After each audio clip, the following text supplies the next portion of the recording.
आपण पाहत आहात युवाग्राम 24 न्यूज, सडेतोड बातम्या म्हणजे फक्त युवाग्राम न्यूज नेटवर्क।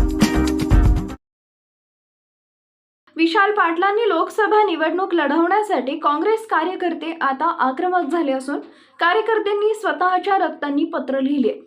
जत तालुक्यातील काँग्रेस कार्यकर्त्यांचा विशाल पाटलांना अपक्ष निवडणूक लढवण्याचा जोरदार आग्रह आहे। सांगली लोकसभा निवडणूक आता निर्णायक टप्प्यावर पोहोचली आहे। महाविकास आघाडीने विशाल पाटील यांना तिकीट डावलल्याने काँग्रेसमधील कार्यकर्ता पेटून उठलाय। काल काँग्रेस कमिटीच्या बोर्डावरील काँग्रेस हा शब्दच पांढऱ्या रंगाने रंगवून पुसून टाकला, तर आज कार्यकर्त्यांनी स्वतःच्या रक्ताने विशाल पाटलांना पत्र लिहून अपक्ष निवडणूक लढवण्याचा आग्रह धरलाय। गेल्या 10 वर्षात संजय काका पाटील यांनी धनगर समाजाच्या आरक्षणावरती लोकसभेत एक चकार शब्दही कधी काढला नाही। आपल्या MIMचे खासदार इम्तियाज जलील यांनी तो मुद्दा उपस्थित चांगल्या पद्धतीने केला, त्यांचं मी आभार मानेन।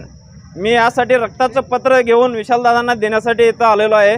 जत तालुक्यात 123 खेडे आहेत। 123 खेड्यामध्ये पूर्ण वनवे मतदान आम्ही धनगर समाजाच्या माध्यमातून विशालदादांना करणार आहोत।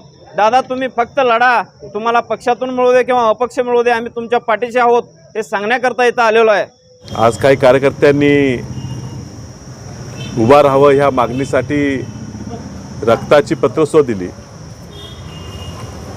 भावना खूप तीव्र आहे हे आम्ही समजतो, मात्र कार्यकर्त्यांना विनंती आहे की आपण सर्वांनी थोडं संयम ठेवावा।